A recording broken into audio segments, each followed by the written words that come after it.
Contract કર્મચારીઓનો મોટો મુદ્દો ગરમાયો. કાયમીકરણ થશે કે નહીં? કોર્ટના આદેશ બાદ મોટી અપડેટ આવી સામે.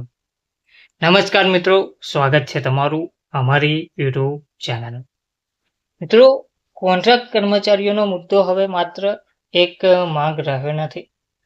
કોન્ટ્રાક્ટ કર્મચારીઓ, આઉટસોર્સ કર્મચારીઓ, કરાર આધારિત કર્મચારીઓ જે ઘણા લાંબા સમયથી કાયમીકરણને લઈને માંગ કરી રહ્યા છે, તેમના વેતનમાં વધારાને લઈને માંગ કરી રહ્યા છે અને તેમને જે નોકરી છે તે નિશ્ચિત કરવા માટે લાંબા ગાળાથી માંગ ચાલી રહી છે.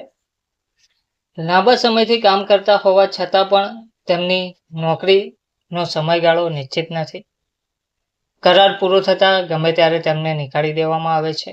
કોન્ટ્રાક્ટ ફરીથી રિન્યૂ થાય પણ ખરો અને ના પણ થાય તો અધવચ્ચે અમને નોકરીમાંથી બરતરફ કરવામાં આવતા હોય છે. એક બાજુ તે લોકો કામ જે કરે છે તે સરકારી કર્મચારી જેવું જ કરતા હોય છે, તેમ છતાં તેમની નોકરી નિશ્ચિત નથી. કોન્ટ્રાક્ટ કર્મચારીઓનો મુદ્દો હવે માત્ર એક માંગ રહ્યો નથી, હવે લાખો પરિવારોની આશા અને ન્યાયની લડત બની ગયો છે. રાજ્ય જ નહીં પરંતુ દેશભરમાં છેલ્લા કેટલાક વર્ષોથી એક જ મુદ્દો વારંવાર ઉઠતો આવ્યો છે, જેમાં આઉટસોર્સિંગ કર્મચારીઓ હોય, કોન્ટ્રાક્ટ કર્મચારીઓ હોય કે પછી કરાર આધારિત કર્મચારીઓ હોય, તેમનું કાયમીકરણ કરવું, એટલે કે તેમની નોકરી નિશ્ચિત કરવી. સરકારી વિભાગોમાં વર્ષોથી કામ કરતા હજારો નહીં લાખો કર્મચારીઓ આજે પણ કાયમી કર્મચારીઓ જેવી જ ફરજ બજાવે છે, પણ હકો, સવલતો અને સુરક્ષા વગર તે લોકો ફરજ બજાવી રહ્યા છે. હવે આ મુદ્દો ફરી એકવાર ગરમાયો છે, કારણ કે કોર્ટના કેટલાક મહત્વપૂર્ણ આદેશો અને કર્મચારીઓના વધતા આંદોલનો વચ્ચે આ મુદ્દો ફરીથી જોર પકડ્યું છે.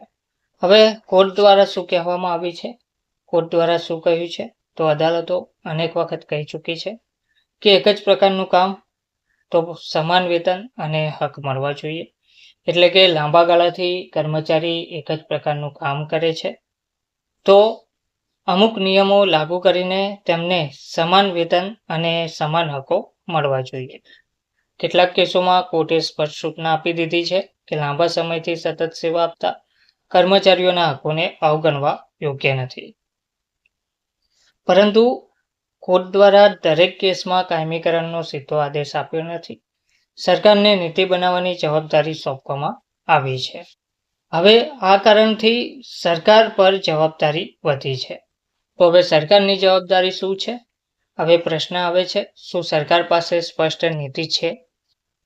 ઘણા રાજ્યમાં હજુ પણ આઉટસોર્સિંગ સિસ્ટમ પર આધાર રાખવામાં આવી રહ્યો છે. કોન્ટ્રાક્ટ સિસ્ટમ દ્વારા ભરતી કરવામાં આવી રહી છે.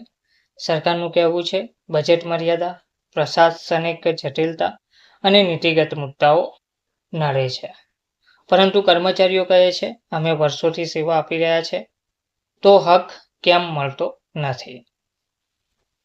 કર્મચારીઓની હાલમાં જે હાલત જોવા મળી રહી છે, જે કયા વિભાગમાં કોન્ટ્રાક્ટ પર કર્મચારીઓ છે, કરાર આધારિત કે આઉટસોર્સિંગ કર્મચારીઓ કાર્યરત છે, તો જેમાં આ કર્મચારીઓમાં જે વિભાગ છે તેમાં આરોગ્ય વિભાગ આવે છે, શિક્ષણ વિભાગ આવે છે, પંચાયત અને નગરપાલિકામાં પણ કોન્ટ્રાક્ટ કર્મચારીઓ કાર્યરત છે અને વિવિધ સરકારી યોજનાઓમાં કામ કરતા કર્મચારીઓ જે તેમની હાલમાં જે સ્થિતિ જોવા મળી રહી છે તેમાં તેમને જે મળતું વેતન છે તે ખૂબ જ ઓછું આપવામાં આવે છે,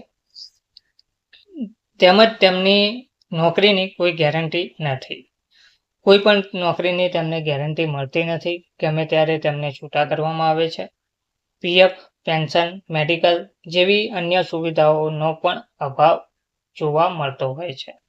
અને સૌથી મોટું, કાલે નોકરી રહેશે કે નહીં તેનું કોઈ નિશ્ચિતતા નથી. એ અનિશ્ચિતતા સતાયા કરે છે.